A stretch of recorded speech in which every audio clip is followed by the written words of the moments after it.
Igor Jankę, dzień dobry. To jest specjalne wydanie Układu Otwartego. Donald Trump przyjął Karola Nawrockiego w Białym Domu. Pierwsze spotkanie prezydentów Polski i Stanów Zjednoczonych. Za chwilę połączę się z moimi gośćmi. Będziemy komentować to, co się zdarzyło w Białym Domu.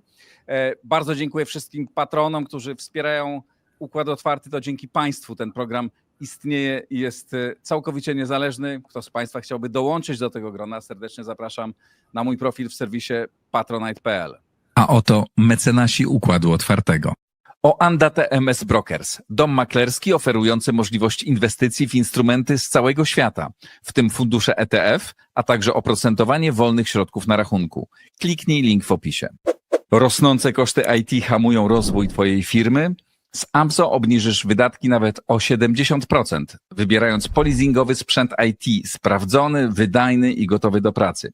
Kliknij link w opisie i pobierz specjalną ofertę dla firmy. Nowoferm, dostawca bram, drzwi i ramp dla przemysłu, logistyki oraz użytkowników prywatnych.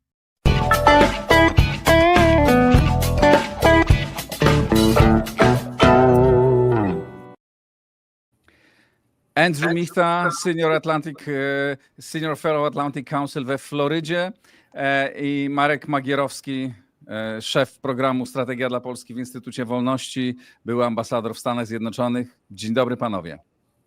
Dzień dobry. Dzień dobry, witam. Powiem tylko, że ten program realizujemy w partnerstwie z Warsaw Freedom Institute, czyli amerykańskiej części Instytutu Wolności, z którymi obaj panowie jesteście związani, za co wam bardzo dziękuję, ale do rzeczy. Nie zakończyły się jeszcze rozmowy, chyba w tej chwili, kiedy rozmawiamy, ale widzieliśmy początek spotkania Donalda Trumpa i Karola Nawrockiego w gabinecie owalnym i padły ważne słowa o tym, że Stany Zjednoczone nie zamierzają wycofać wojsk z Polski, a być może zwiększą ich liczbę. Co waszym zdaniem to oznacza? Na ile ta deklaracja jest poważna i może być wiążąca? Andrew. Ja myślę, że wszystko, co mówi prezydent, jest ważne. Dużo będzie zależeć od tego, jakie będą konkretne rozmowy odnośnie formatu, obecności, czy mówimy o dodatkowych siłach, czy mówimy o przesunięciu z innych baz, które Stany Zjednoczone mają, na przykład w Niemczech. Pamiętaj, że my mamy jakieś 90% wszystkich wojsk amerykańskich na terenie Stanów Zjednoczonych tak naprawdę. W związku z tym te decyzje, które będą podjęte, jeżeli do nich dojdzie, to będzie również kwestia odnośnie tego, czy my zmieniamy strukturę bazowania wojsk amerykańskich tutaj na kontynencie, czy robimy to w istniejącym systemie i po prostu rozdzielamy inaczej to, co tam jest, albo nawet pomniejszamy. Ale ja zawsze biorę poważnie to, co mówi prezydent Stanów Zjednoczonych i zobaczymy, jak to się wszystko rozegra. Właśnie zobaczyłem, że w tej chwili zakończyło się spotkanie obu zespołów, amerykańskiego i polskiego, czyli prezydentów i ich współpracowników. To spotkanie z tego wynika, że trwało dłużej niż miało trwać, bo miało trwać około godziny. Z tego wynika, że trwało prawie 2, no ale to za chwilę będę przytaczał następne informacje, jeżeli coś się pojawi. Marku, jak ty odbierasz to otwarcie? Pojawiło się tam jeszcze inne zdanie pana prezydenta Trumpa, mianowicie wspominał o tym, że owszem, administracja obecna myśli o wycofaniu wojsk z niektórych krajów, Polska do nich nie należy. Znalazło się tam takie dodatkowe, krótkie oświadczenie, więc powinniśmy na pewno być zadowoleni z tej deklaracji, aczkolwiek specjalnie bym się nią nie ekscytował, nie w nadmiernym stopniu, dlatego że mówimy wciąż o deklaracjach. Chociaż tutaj zgodzę się z Andrew, że przy rozmowach na takim poziomie politycznym, a w przypadku szczególnie przywódcy najpotężniejszego i najważniejszego kraju na świecie i naszego najbardziej fundamentalnego sojusznika, to im twardsza, im bardziej jednoznaczna deklaracja, czym potem trudniej się z niej oczywiście wycofać. Co nie oznacza, że w przypadku prezydenta Trumpa, który jak wiadomo, mówiąc najdelikatniej, dosyć często zmienia zdanie, mam nadzieję, że w tym wypadku zdania nie zmieni. Natomiast będzie to też na pewno ta jego deklaracja, będzie też w najbliższych dniach obiektem pewnej potyczki politycznej także w Polsce, na nasze wewnętrzne potrzeby, bo przecież przypomnijmy, szczególnie pan wicepremier, minister spraw zagranicznych Radosław Sikorski kilkakrotnie w ostatnich dniach wspominał o tym, że będzie to jedno z kryteriów sukcesu lub porażki wizyty pana prezydenta Nawrockiego w Waszyngtonie, jeżeli rzeczywiście padnie deklaracja o przynajmniej utrzymaniu takiej, a nie innej liczby wojsk amerykańskich na terytorium Polski. Więc ta deklaracja de facto padła, chociaż podkreślę raz jeszcze, nie mamy nic na papierze i nie wiemy, na ile będzie trwała, ale padła ze strony prezydenta Trumpa i ciekaw jestem i naprawdę z dużym zainteresowaniem będę obserwował, jak będą na to reagować politycy obu ścierających się w Polsce obozów. Już widzieliśmy tweeta pana premiera Tuska, który jakby podpiął się trochę pod tę właśnie deklarację, twierdząc, że to jest oznaka trwałości sojuszu polsko-amerykańskiego. Mówię o słowach prezydenta Trumpa, ale na pewno nie wiem, czy można mówić o sukcesie prezydenta Nawrockiego. Być może byłoby to zbyt górnolotne sformułowanie, ale na pewno to, co usłyszeliśmy w gabinecie owalnym, z jego punktu widzenia na pewno było chyba najważniejszym elementem, przynajmniej do tej pory, tej wizyty. A jak odbieracie, no na razie możemy komentować tylko te pierwsze słowa i anturaż tej wizyty. Jakie znaczenie miały te gesty wobec prezydenta i wobec Polski? Ten przelot samolotów F-16, wspomnienie o tragicznie o pilocie, który zginął w katastrofie F-16. Na ile takie gesty mają jakieś większe znaczenie? Czy to tylko jest teatr, czy to jest pewien też sygnał? Andrew. W polityce zawsze jest i teatr, i poważne stwierdzenia. To jest wszystko część jednej całości. Ja nie nazwałbym tego po prostu tylko teatrem. Słuchaj, to są również to, co Marek mówił na temat wagi tego, że przywódca największego państwa na świecie, największej potęgi militarnej, wypowiada te czy inne słowa. One nabierają własnego istnienia, one stają się elementem debaty politycznej, a przede wszystkim komunikują tym wszystkim ludziom, którzy tam siedzą ze staffu prezydenta Trumpa. Mówię tutaj nie tylko o ludziach z samego gabinetu, ale również ludziach na różnych poziomach biurokracji, czy to w Pentagonie, czy w Departamencie Stanu, że to jest coś, co w wojsku amerykańskim nazywa się intencją dowodzącego. To jest commander's intent, prawda? Więc oni to słyszą i to wchodzi w to, w jaki sposób będą się odbywać debaty na temat zmian postury sił wojskowych w Stanach Zjednoczonych. Nie wiem, jak to inaczej powiedzieć. Znaczy Stanów Zjednoczonych w Europie. I najważniejsza rzecz w tym wszystkim jest taka, słuchaj,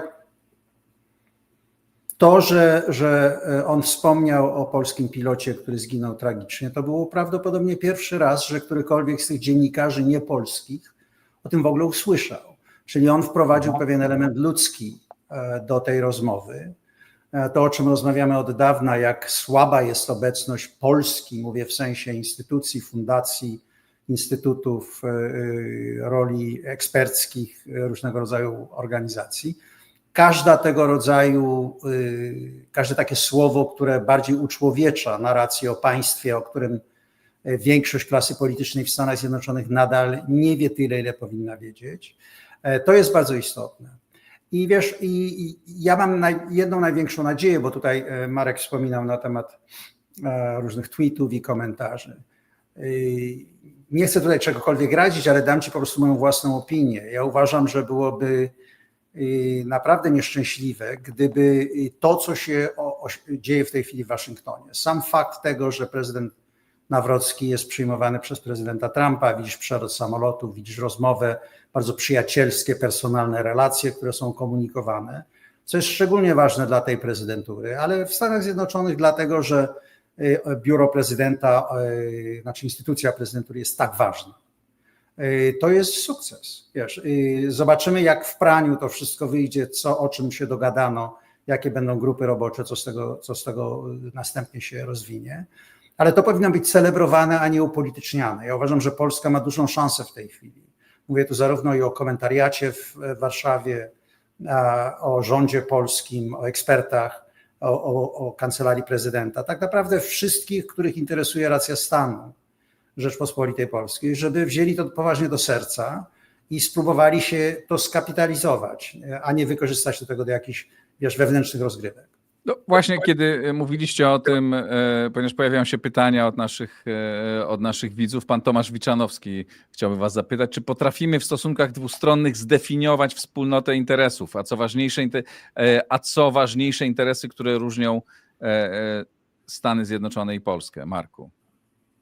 No, jeszcze o tym nie wspomnieliśmy, ale właśnie chciałem o tym 2 słowa powiedzieć, jeśli pozwolicie. Sukces wizyty prezydenta Nawrockiego w Waszyngtonie nie musi być tożsamy z sukcesem dyplomacji amerykańskiej, ponieważ oczywiście mamy wiele zbieżnych interesów, mamy wspólny front, że tak powiem, obrazowo działań, jeśli chodzi o wzmocnienie zdolności obronnych, niezależnie jakby od być może zniuansowanych wizji wojny rosyjsko-ukraińskiej, bo tutaj jak wiemy też te zwroty akcji w przypadku administracji amerykańskiej republikańskiej były bardzo częste i czasami zaskakujące, ale jednak rzeczywiście tych obszarów wspólnych interesów i wspólnych priorytetów jest sporo, ale powiem przewrotnie, z punktu widzenia administracji amerykańskiej obecnej, sukcesem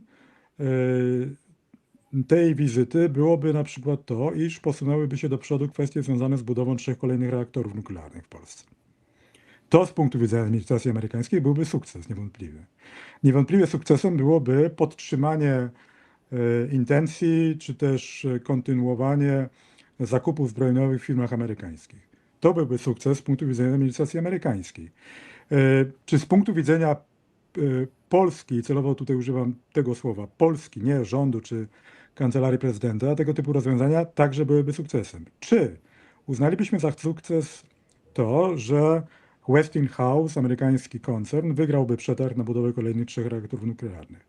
Czy uznalibyśmy za sukces to, że znów skupilibyśmy się i ograniczylibyśmy się do zakupów zbrojeniowych wyłącznie w Stanach Zjednoczonych?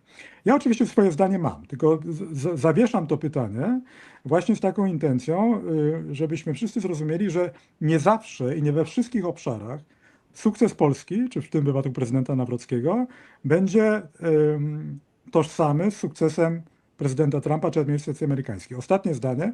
Zwróćcie uwagę, kto siedział w gabinecie owalnym podczas tej konferencji prasowej i oświadczeń obu prezydentów.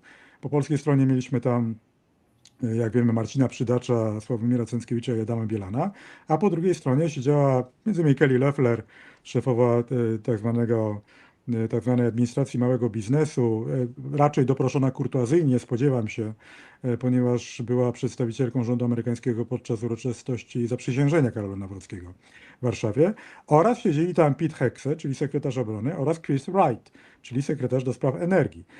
I takie drobiazgi na pierwszy rzut oka jednak też wskazują, jakie były priorytety w tych rozmowach. Zresztą pojawiło się też zdjęcie właśnie z rozmów obu delegacji pełnych, bilateralnych, gdzie także sekretarz energii właśnie, Chris Wright, siedział tuż obok prezydenta Trumpa, więc widać wyraźnie, jakie były priorytety także strony amerykańskiej w tych rozmowach. Więc spodziewam się, że kwestia naprawdę energetyki jądrowej była jednym z podstawowych tematów tych rozmów. Pytanie, czy takie rzeczy z waszego doświadczenia, to nie jest tak, że zwykle te wszystkie decyzje są przygotowywane znacznie wcześniej, a spotkanie jest tylko zwieńczeniem i ogłoszeniem ich oficjalnie. A w tym przypadku tak naprawdę, ja nie wiem, czy to była improwizacja po obu stronach, brak czasu na przygotowania, no bo w Polsce był nowy prezydent i jeszcze ta skomplikowana wewnętrzna sytuacja, że tak naprawdę ani jedna, ani druga strona nie wiedziała, czym to spotkanie się może zakończyć. To znaczy tak i nie, Igor. Ja uważam, że masz wiele przykładów, jeśli chodzi o politykę zagraniczną Stanów Zjednoczonych.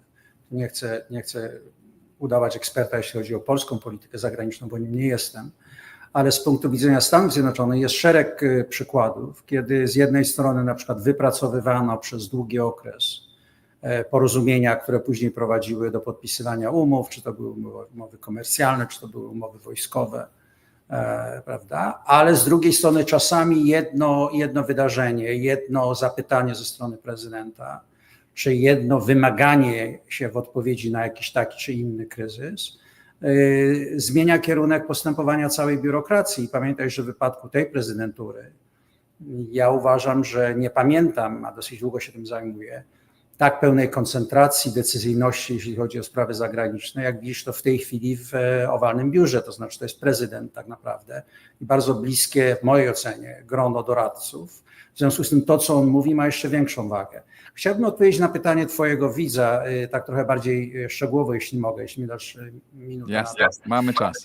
Oczywiście, więc proszę pana, różnica jest taka, że oczywiście potencjał tak zwanej twardej siły Stanów Zjednoczonych i Polski są nieporównywalne. Z jednej strony mówimy o supermocarstwie globalnym, z drugiej mówimy o mocarstwie regionalnym, czy państwie, które się wybija na status mocarstwa regionalnego. Każde państwo, jak zawsze rozmawiam czy z moimi wojskowymi studentami, czy cywilnymi, mieszka w pewnym sąsiedztwie geostrategicznym, prawda? I ta geopolityka i ta optyka bezpieczeństwa definiuje, jakie są interesy. Państwo amerykańskie nadal jest mocarstwem globalnym, w związku z tym to sąsiedztwo państwa amerykańskiego jest sąsiedztwem globalnym. Polska żyje w sąsiedztwie regionalnym. Jeżeli oczywiście zrobimy 360 takie spojrzenie wokół tego, jak wygląda region Warszawy, to rozumiemy, gdzie są krytyczne zagrożenia. I o ile na przykład dla Polski egzystencjalnym zagrożeniem jest Rosja, dla Stanów Zjednoczonych tym egzystencjalnym zagrożeniem są Chiny. Więc to jest trochę inna skala rozmowy. I kiedy pytanie jest o gdzie można te interesy ze sobą ujednolicić, a gdzie one się rozbiegną, ja uważam, że tu chodzi o intensywność. To znaczy ja uważam, że można mieć zbliżenie się pozycji amerykańskiej i polskiej w zakresie na przykład Rosji, ale przy zrozumieniu, że ta żywotność zagrożenia ze strony Rosji będzie postrzegana o wiele istotniej w Polsce, niż będzie postrzegana w Waszyngtonie. Co nie znaczy, że takiego zbliżenia się optyki nie może dojść. I później kwestia jest taka, co wtedy Polska przynosi do tej rozmowy, co skłoni stronę amerykańską, żeby widzieć jeszcze więcej w tym obszarze regionalnego zagrożenia i regionalnego bezpieczeństwa, to co jest ważne dla sojusznika polskiego. Oczywiście to można odwrócić i mówić, że w tej chwili ze strony amerykańskiej dużo pytań, które się słyszy, to nie dotyczy Polski, bo Polska nie ma marynarki wojennej, która może operować na tak zwanych niebieskich wodach, ale są sojusznicy w Europie, którzy je mają. W mniejszym stopniu oczywiście niż Stany Zjednoczone, ale jakieś tam środki mają i tam oczekiwania są i to im również daje karty do rozgrywania. Więc do tego zmierzam. Ja uważam, że najważniejszym w tym wszystkim będzie, w jaki sposób prezydent Trump w końcowej analizie zdefiniuje krytyczne teatry dla obronności amerykańskiej. Jest w tej chwili kohorta ekspertów w Stanach Zjednoczonych, część jest wewnątrz administracji, w Pentagonie między innymi, ale również w Departamencie Stanu czy w innych obszarach, które uważają, że Stany Zjednoczone się powinny przeorientować na Indo-Pacyfik.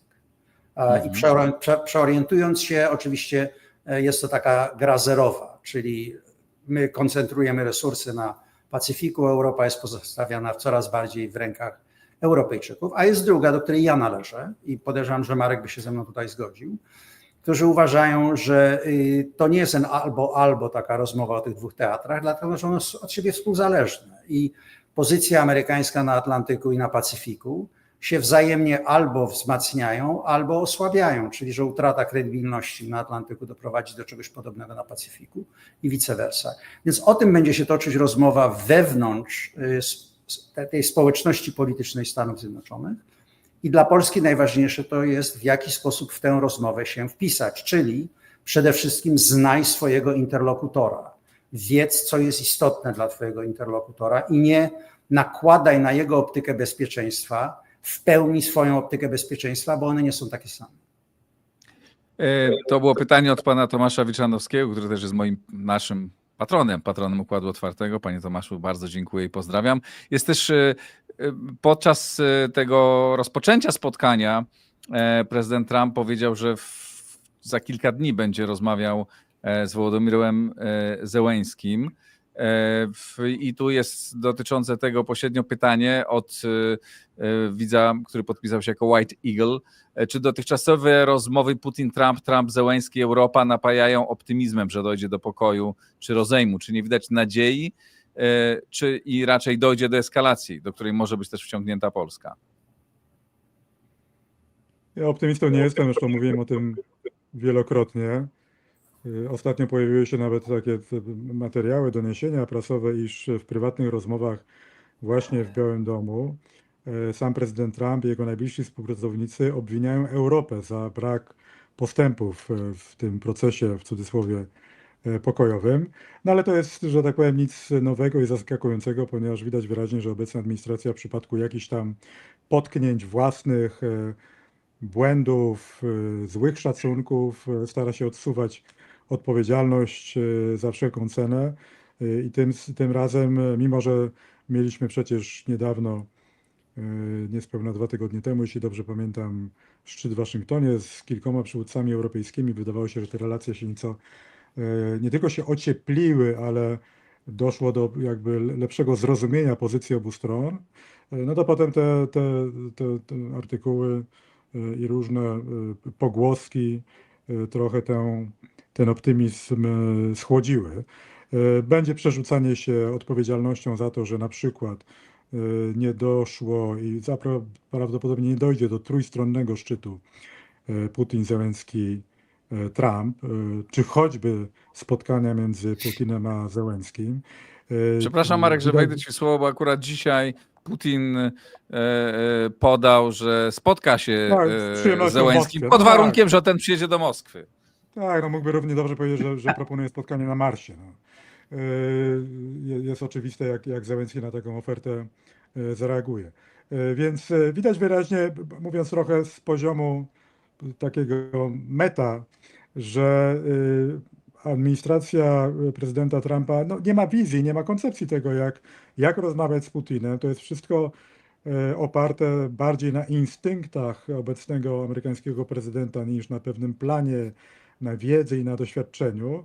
Problem, nawiązując do tego, co Andrew powiedział, ten dylemat między tym, na ile bardziej zaangażować się na Indo-Pacyfiku, czy w rywalizacji i politycznej, gospodarczej i technologicznej z Chinami, rezygnując z głębszego zaangażowania w Europie, a szczególnie w Europie Środkowo-Wschodniej, wiąże się też z tym, że po prostu w administracji obecnej funkcjonują pewne lobby. Jest lobby, które bardzo naciska właśnie na to, żeby ograniczyć obecność amerykańską w Europie i przekierować większość środków i finansów, i energii na daleką Azję. I takim symbolicznym przedstawicielem tegoż właśnie lobby wewnątrz administracji amerykańskiej jest Elbridge Colby, jeden z zastępców Peta Hexeta, czyli sekretarza obrony. Znany nam doskonale, i Andrew, i mnie, bo wielokrotnie z nim w Waszyngtonie rozmawialiśmy. Niezwykle błyskotliwy analityk, ekspert, polityk. Zresztą, jeśli dobrze pamiętam, wnuk byłego szefa CIA. Natomiast człowiek, który myśli jakby jednostronnie. Tak? Trochę ma klapki na oczach i wielokrotnie, ja miałem okazję z nim kilka razy dyskutować na ten temat, trudno bardzo go przekonać do tego, że tak jak mówi Andrew, to nie jest gra o sumie zerowej. Więc to jest jedno lobby, a to drugie lobby dzisiejsze, takie, które można by określić jako sprzyjające bardziej naszej wizji i podkreślające właśnie to, jak ogromnym egzystencjalnym zagrożeniem dla nas jest putinowska Rosja, dzisiaj jest dużo słabsze niż to lobby, chciałem je nazwać prochińskim, ale to nie o to chodzi, prawda? Chodzi o coś odwrotnego wręcz. Lobby antychińskie, tak bym to określił. Jest dużo silniejsze niż lobby antyrosyjskie, mówiąc w takim największym intelektualnym skrócie. I na tym polega problem. Jeszcze do niedawna przecież, to przypomnę, najsilniejszym lobby w administracji amerykańskiej, szczególnie republikańskiej, czy to w Departamencie Stanu, czy to w Pentagonie, było tak zwane lobby antyterrorystyczne. To było największe zmartwienie i najważniejszy priorytet kilku administracji amerykańskich, szczególnie po oczywiście 11 września 2001 roku. Tak? Cała masa arabistów się pojawiła wtedy jako pracowników Departamentu Stanu czy Pentagonu, specjalistów, ekspertów i cała para szła w walkę ze światowym terroryzmem. No nie muszę wam przypominać, jak to wyglądało jeszcze 20 lat temu, prawda? Dzisiaj mamy zupełnie inną sytuację, więc te tarcia między różnymi lobby, myślę, że Andrew tutaj mnie wesprze w tej jakby wizji, bardzo często mają decydujący wpływ na to, jaki kierunek przybiera amerykańska polityka zagraniczna w takim szerszym wymiarze globalnie.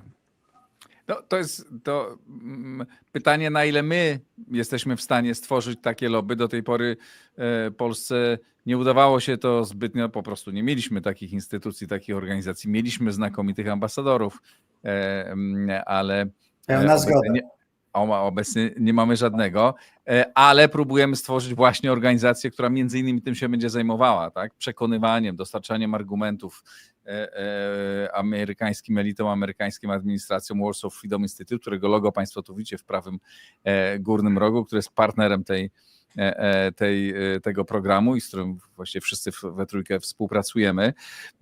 Pytanie, na ile Polska dzisiaj ma, pomijając nasz potencjał potężny, który na pewno wykorzystamy, ale Polska jako państwo ma szansę stworzyć taki nacisk na Stany Zjednoczone, na obecną administrację.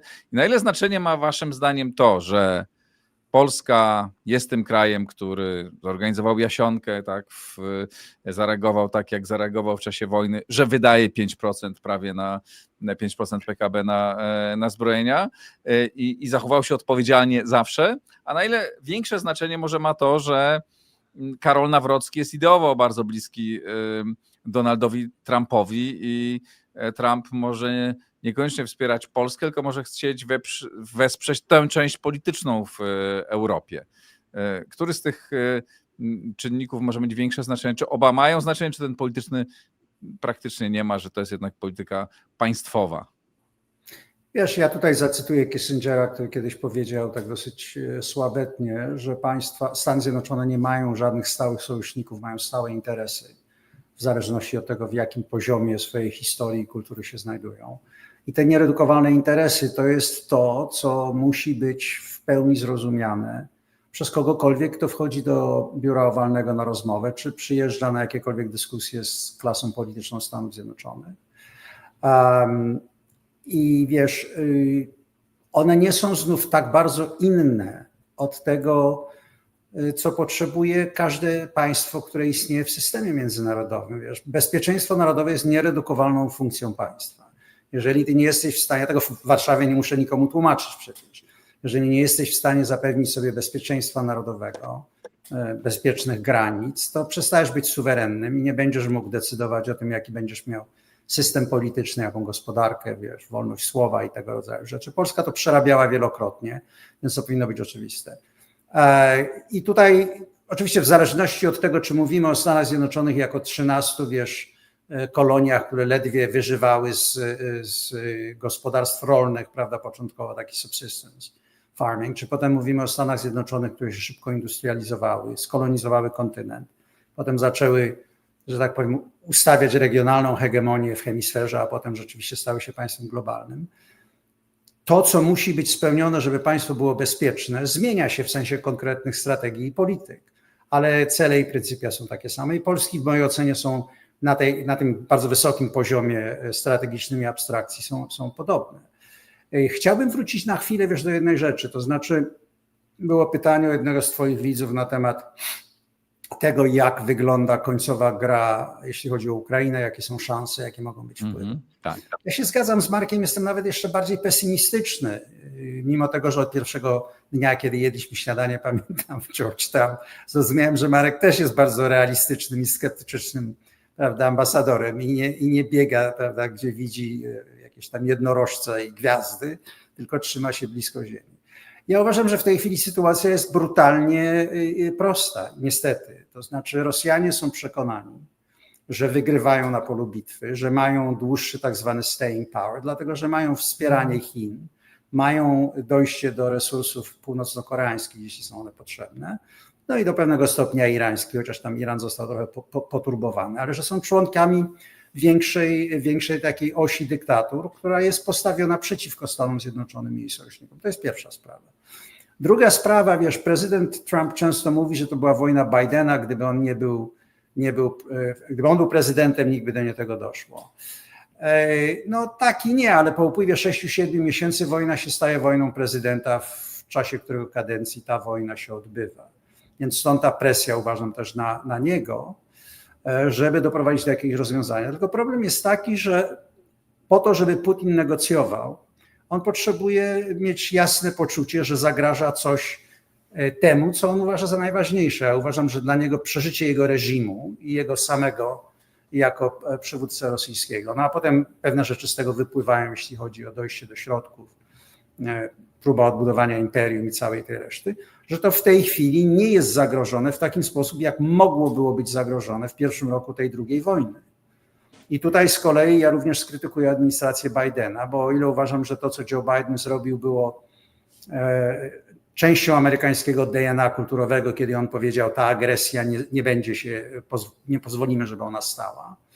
No ale potem zabrakło jakiejkolwiek strategii zwycięstwa, jakiejkolwiek koncepcji politycznej, czym się to ma skończyć. Tylko stało się to wojną for as long as it takes, prawda? Że my tutaj będziemy tak długo, jak tylko trzeba. Ja przez większość mojej kariery pracuję z wojskowymi. Gdybym jakiś pułkownik przyszedł i powiedział, że ma plan operacyjny for as long as it takes, no to raczej by długo w moim biurze nie był. Więc do tego zmierzam. Uważam, że sytuacja jest trudna z tego tytułu, że Ukraińcom kończą się środki z tych poprzednich tranczy, a Rosjanie powoli, ale jednak posuwają się do przodu. Zagrożenie dla reżimu w tej chwili, w stosunku do tego, jakie one było jeszcze 3 lata temu, uważam, jest mniejsze. Putin oczywiście nadal jedzie na tygrysie, że tak powiem, bo sam moment zakończenia tej wojny, gdyby do niej doszło, niesie ze sobą poważne konsekwencje dla Rosji również. Ale w tej chwili jesteśmy w takiej sytuacji, w jakiej jesteśmy, a Ukraińcom się przede wszystkim kończą ludzie. Zresztą wy obaj wiecie doskonale, bo ja ilekroć jestem w Warszawie, widzę ilu tam jest Ukraińców, ile tam jest kobiet, prawda, pracujących, mężczyzn i tak dalej. Więc Ukraińcy kończą się ludzie, więc to jest problem. Natomiast my nie mamy jako Zachód, i tutaj trochę przyłożę Europejczykom, zdolności bojowych i środków bojowych i zaplecza przemysłu zbrojeniowego, które zostały koszmarnie zaniedbane. Nie tylko zresztą w Stanach Zjednoczonych, tutaj do pewnego stopnia też, ale to, co się stało w Europie, to było całościowe rozbrojenie się. Wiesz, tu sobie można opowiadać historię, że Unia Europejska wyda tyle i tyle bilionów euro na zbrojenia, tylko że wiesz, Ukraińcy nie strzelają euro, tylko strzelają pociskami, które trzeba wyprodukować. Ukraińcy potrzebują poczucia tego, że na Zachodzie stoją jakieś gotowe wojska. Wiesz, rozmowy o tym, że Europejczycy, że Brytyjczycy wyślą, prawda, jakąś siłę pokojową do Ukrainy na wypadek uzyskania jakiegoś porozumienia. No Igor, przepraszam, ale to jest po prostu niepoważne, dlatego że oni nie mają zdolności bojowych, jeśli spojrzysz na rozmiar armii brytyjskiej w chwili obecnej. Im zajmie 10 lat zbudowania dywizji. Mamy pozdrowienia z zachodniego wybrzeża od słuchaczy, że widzów amerykańskich, ale też od pani Elżbiety Gryń z Polski, która pisze, że słucha nas z największym zainteresowaniem. Pozdrawiamy. Dziękujemy bardzo. Panią Elżbietę i wszystkich państwa, którzy oglądacie to na żywo albo będziecie oglądać potem. Dobrze, wracając, bo ciągle jeszcze tylko dla... Ja bym chciał pociągnąć trochę wątek, który poruszył Andrew, tej słabości militarnej krajów europejskich, szczególnie europejskich członków NATO.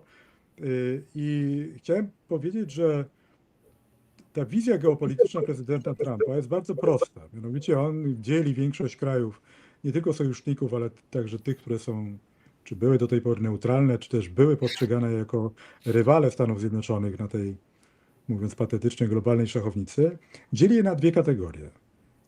Państwa i narody silne oraz państwa słabe.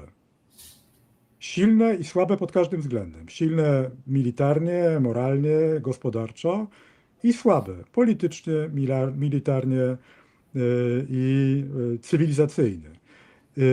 Kiedy dzisiaj podczas tej konferencji prasowej w gabinecie owalnym prezydent tam stwierdził, zapytany o ten zjazd przywódców nie do końca demokratycznych państw w Pekinie, witanych z takimi fanfarami, stwierdził, że prezydent Xi, czyli przywódca Chińskiej Republiki Ludowej, Xi Jinping, jest jego przyjacielem. On cytuje dosłownie prezydenta Trumpa. Co jest oczywiście wypowiedzią kuriozalną, zważywszy na to, w jakim konflikcie dzisiaj są Stany Zjednoczone z Chinami. On określa prezydenta Xi Jinpinga jako swojego przyjaciela. W podobnym tonie wypowiadał się w ostatnim czasie przecież nawet o Władimirze Putinie, mówiąc o nim per Wołodia.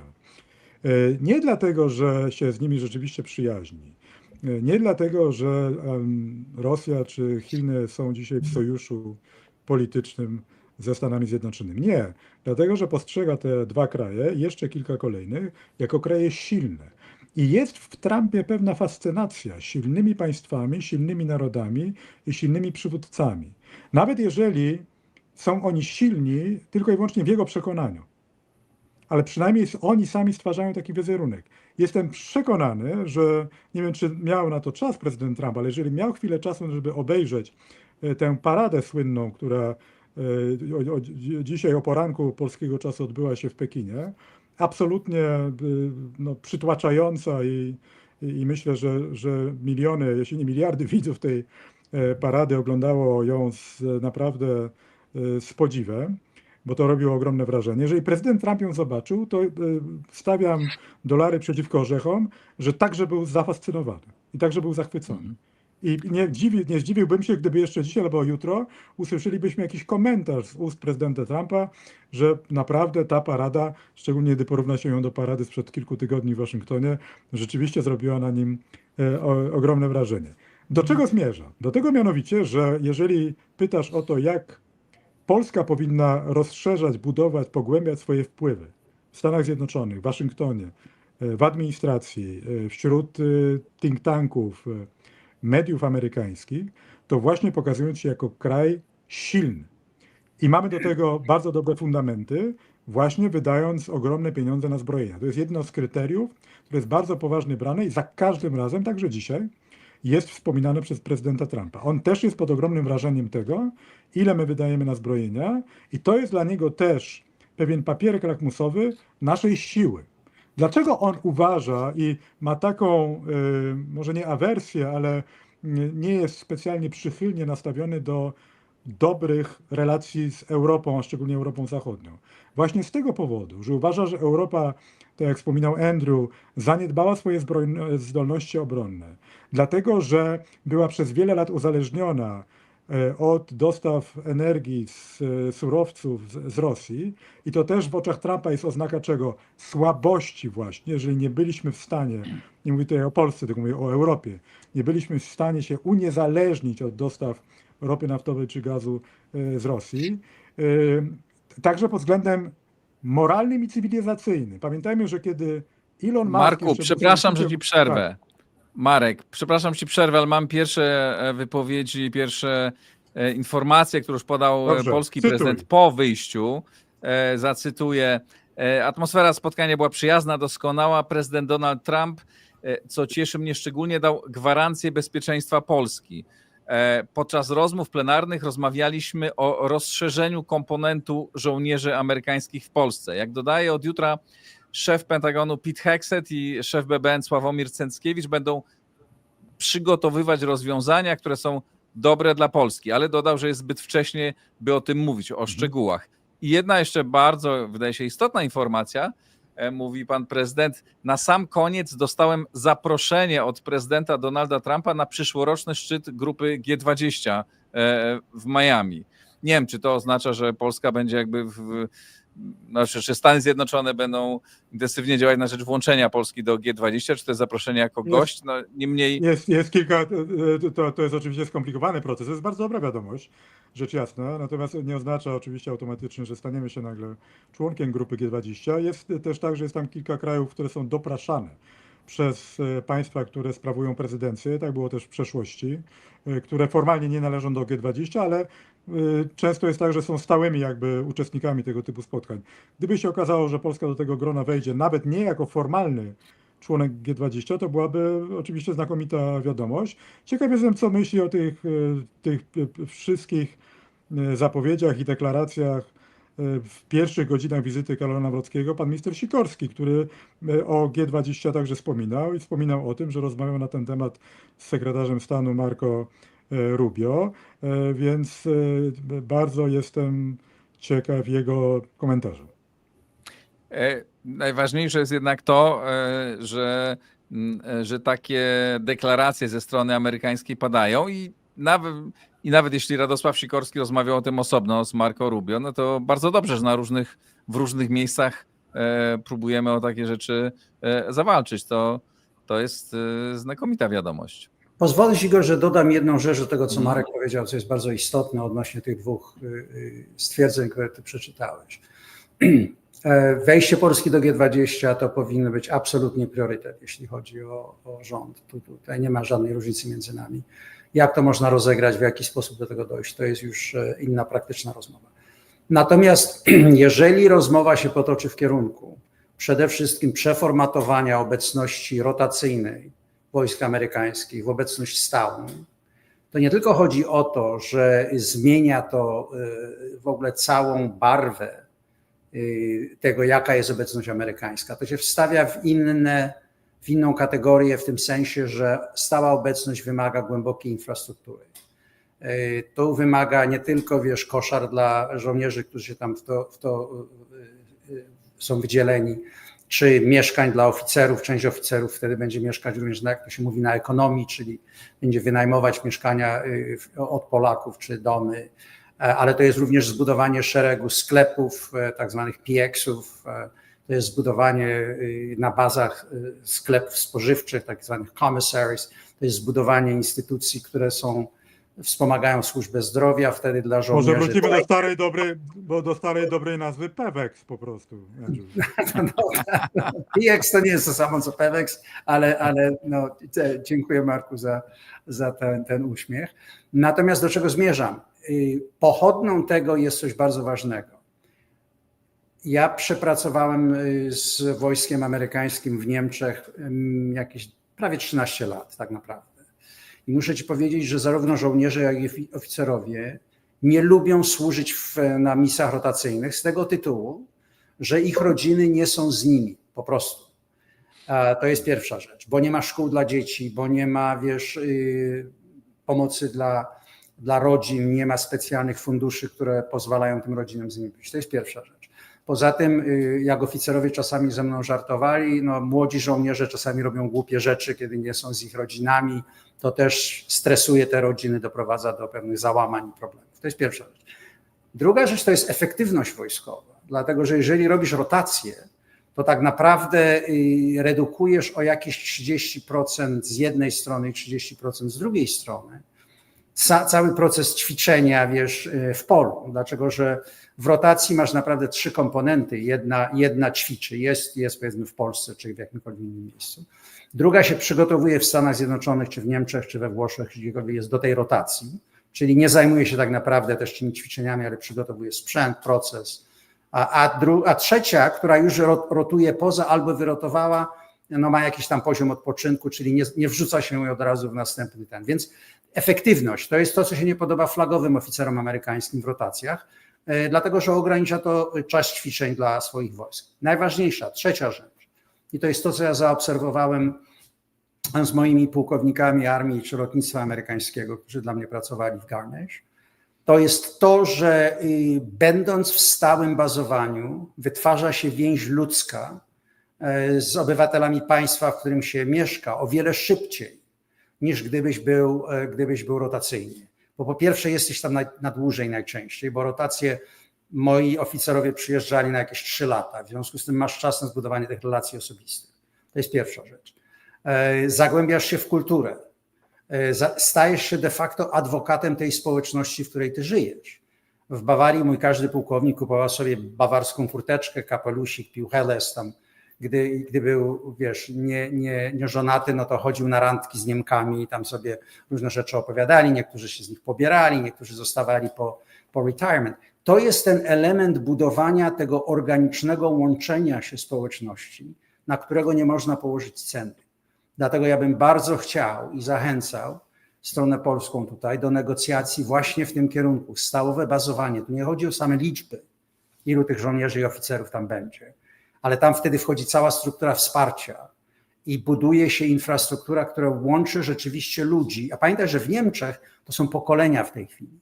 W związku z tym ja jeszcze nie wpadłem na jakiegoś oficera amerykańskiego wysokiej rangi, który nie służyłby w Niemczech na przykład w czasie swoich różnych rotacji. To jest do czego powinno dojść. Ja uważam, że jeżeli do tego dojdzie, no to jest bardzo duży sukces tej wizyty. Mhm. Mamy tutaj, zacytuję dwa komentarze naszych widzów, co pokazuje, że mamy bardzo różnorodnych widzów o różnych poglądach. Pan Michał Kieliszczyk pisze, pewnie wszyscy liczą, że Karol Nawrocki coś ugra w USA. Ja bym na to nie liczył. Ale pani Lidia Gancarek pisze, witam szanownych panów z deszczowej dziś Brukseli. Jestem dumna z naszego prezydenta Karola Nawrockiego.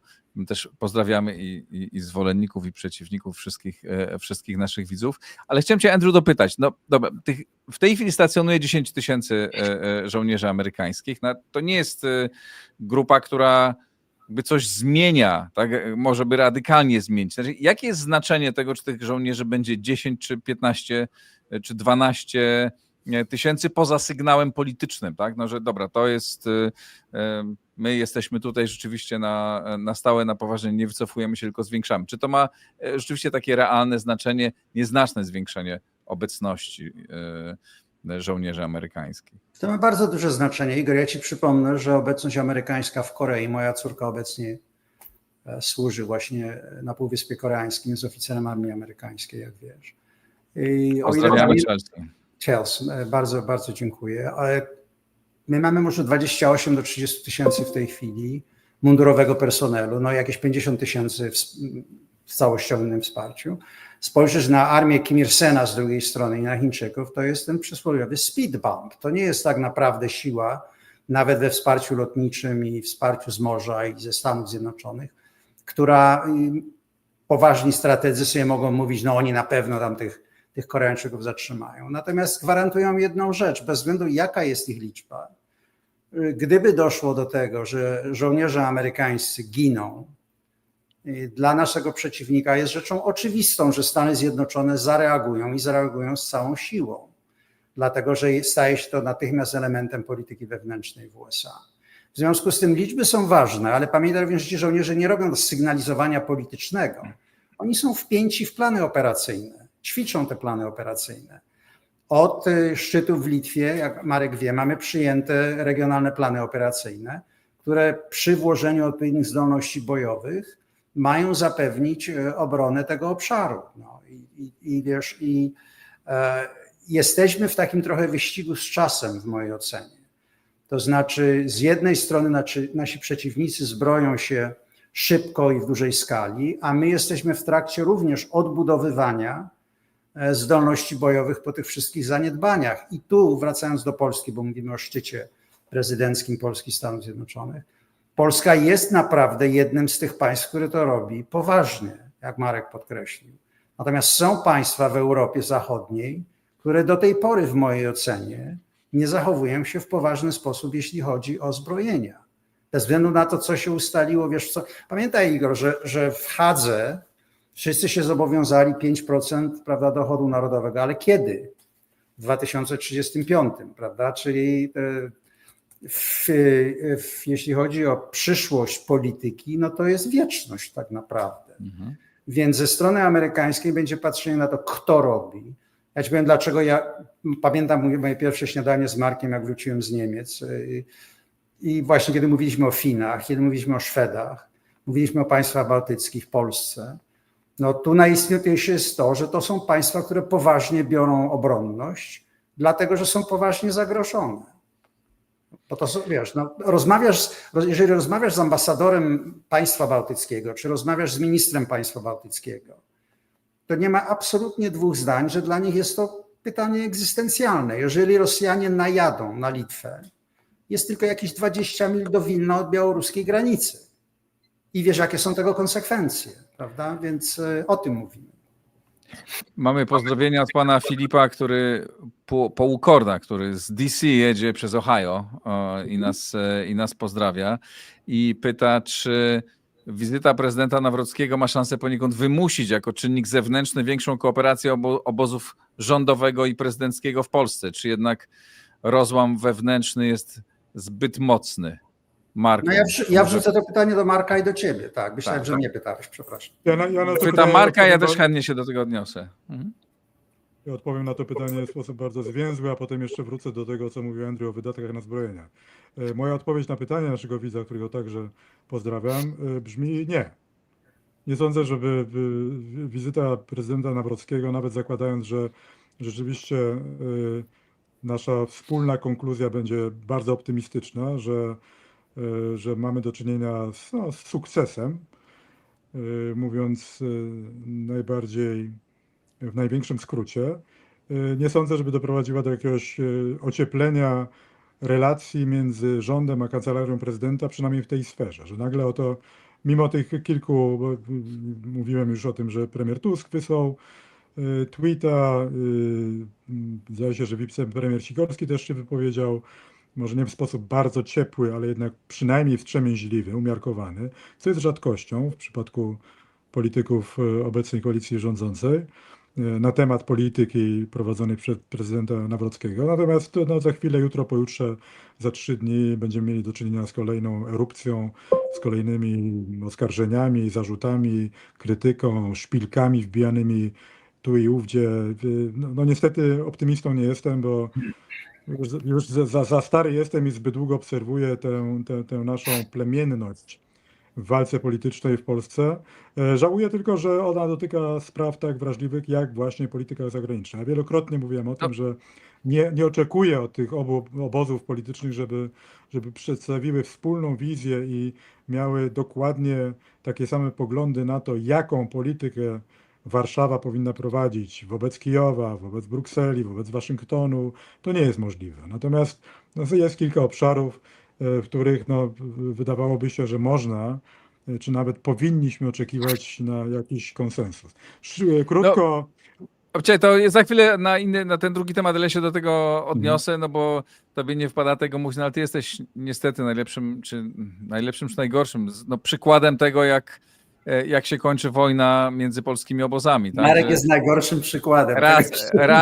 Jest przykładem tego, do czego prowadzi ta wojna, tak? Znaczy beneficjentem tego jest Instytut Wolności, Warsaw Freedom Institute i się cieszę, że Marek jest z nami, ale bardziej bym się cieszył, gdyby mógł pracować dalej w polskiej ambasadzie w Stanach Zjednoczonych. Tutaj, jeśli pozwolisz, jedno zastrzeżenie, to znaczy ja mówiłem zresztą o tym publicznie, podczas mojego pierwszego spotkania z ministrem, już wówczas ministrem Sikorskim, to było raptem 2 tygodnie po zaprzysiężeniu rządu premiera Tuska, spotkałem się z nim, rozmawialiśmy w 4 oczy w gmachu MSZ przy Szucha w Warszawie i powiedziałem mu: panie ministrze, ja doskonale rozumiem, jaki był wybór Polaków, że wy macie mandat także polityczny do dokonywania bardzo głębokich zmian, także w sferze polskiej dyplomacji, łącznie z wymianą ambasadorów. Ja się z tym liczę i jestem gotów odejść i rozumiem, jeżeli chcielibyście dokonać zmian nie tylko w Waszyngtonie, na wielu innych placówkach. Powiedziałem to wprost. Do czego doszło w końcu? Tylko nie chodzi o to, że Magierowski został zwolniony i na jego miejsce przyjął ktoś inny, że kilku innych ambasadorów mianowanych przez poprzedni rząd także straciło pracę. Chodzi o skalę i chodzi o to, czy na ich miejsce pojawili się odpowiedni, kompetentni kandydaci, uzgodnieni z prezydentem ówczesnym Andrzejem Dudą, bo tego, jeżeli mówimy o tym, jak ważne są zapisy konstytucji, jeśli chodzi o podział prerogatyw między głową państwa a rządem, to akurat w tym wypadku konstytucja też mówi jasno, kto zatwierdza kandydatury na ambasadorów. Tutaj akurat rząd premiera Tuska i Ministerstwo Spraw Zagranicznych kierowane przez ministra Sikorskiego, tutaj akurat specjalnie konstytucji się nie trzymało i nie miało zamiaru w ogóle konsultować kolejnych kandydatur. Nie chodzi o to, że mnie odwołano, tylko chodzi o to, jak postępował rząd, szczególnie w stosunku do prezydenta, w przypadku nominacji kolejnych ambasadorów. No, Krótko tylko Teraz na temat... jeszcze na pozwól, temat że ja dodam, Marek, no bo odpowiem na to pytanie, tak, czy to może, czy jakby jakaś siła zewnętrzna może doprowadzić do ocieplenia, tak samo jak ty uważam, że nie doprowadzi do żadnego ocieplenia i ta walka, żeby jasne, po obu stronach będzie bardzo twarda i widzieliśmy, że jak powiem, nowy prezydent wszedł w drzwi z futryną, w te polityczne drzwi do Pałacu Prezydenckiego i zdaje się, dopiero się rozpędza, więc ja też nie spodziewam się, aczkolwiek myślę, że w takich sprawach, w sprawie polityki zagranicznej jakaś komunikacja będzie i mam nadzieję, że ona będzie bardziej intensywna niż do tej pory i chociażby tu myślę, że to się pewnie stanie jakoś w nieodległym czasie, pojawi się nowy ambasador polski. Ale Igor, czy ja mogę was jeszcze zapytać, bo tak naprawdę patrząc trochę z zewnątrz, mimo że jestem częstym gościem w Polsce, może dlatego, że patrzę z zewnątrz, jeśli spojrzysz na regionalną sytuację bezpieczeństwa, już samo to, że Finowie i Szwedzi porzucili tak zwaną neutralność, prawda, i stali się członkami sojuszu. Jeżeli chcesz jakiegoś dowodu, jak bardzo niebezpiecznie się robi wobec Polski, wiesz, to, że w takim momencie odbywają się właśnie te walki obozów politycznych, kiedy to powinny być wszystkie ręce na pokład. I nie mówię tego, wiesz, żeby być jakimś tam boy scout i że tutaj... To jest autentyczny moment, w którym hieny zaczynają, wiesz, wyć, że tak powiem malowniczo, za granicą Rzeczpospolitej. I tutaj nie powinno być tego rodzaju rozziewu. To znaczy można się kłócić o politykę ekonomiczną, o to, o tamto, ale polityka bezpieczeństwa narodowego powinna się stać tym samym, czym jest polityka zagraniczna. End of story. Więc wytłumacz mi, wiesz, i nie opowiadaj mi, że to wiesz, kultura, to i tam, jak kiedyś z Markiem żartowaliśmy na temat kłótliwości pewnych narodów, on zna inny naród, który też jest jeszcze może bardziej kłótliwy niż naród polski. Ale czym to tłumaczycie? Słuchaj, to jest długa historia. Oczywiście Marek zna ten naród bardzo dobrze, który jest Polską plus, ale powiedzmy, że Stany Zjednoczone też dzielnie doszusowują do tej czołówki. Stany są tak podzielone, że rzeczywiście takie są przełamania w tej chwili, że pojęcie kompromisu coraz bardziej zaczyna zanikać, ale to się nie dzieje dlatego, że jest zagrożenie dla suwerenności państwa, tylko to są procesy, które się dzieją wewnątrz, ponieważ klasa średnia została postawiona na linach, że tak powiem, no i globalizacja i offshoring. Wiesz, to nie jest kwestia przeżycia republiki jako państwa. Przynajmniej nie jesteśmy w tym momencie jeszcze tej rozmowy. Natomiast ja uważam, że dla państw flankowych, to Finowie doskonale rozumieją, ja jestem częstym gościem w Helsinkach, rozumieją to doskonale, że to jest kwestia egzystencjalna po prostu. To jest, oczywiście.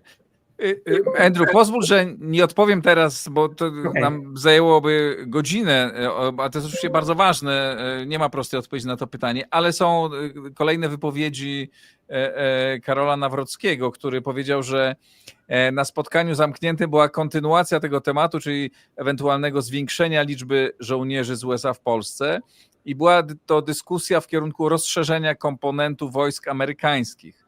Sytuacja i cała architektura bezpieczeństwa narodowego jest na tyle skomplikowana, że stąd zachowawczość przy tych deklaracjach. Ja potwierdzam, że o tym była dyskusja i była ona bardzo pozytywna z perspektywy Polski, natomiast jesteśmy na początku tego procesu.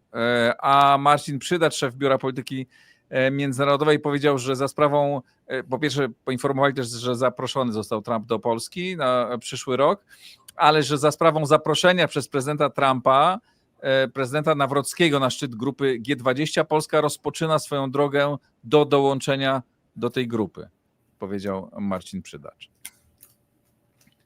No, możemy tylko powtórzyć, to jest bardzo dobra wiadomość i oczywiście trzymamy kciuki, żeby ten proces się dobrze i owocnie zakończył, ale nie będzie to szybka procedura. No.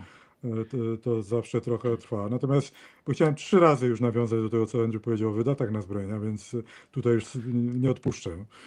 Mianowicie ważne jest też to, i myślę, że Andrew też się ze mną zgodzi, na co wydajemy te pieniądze. My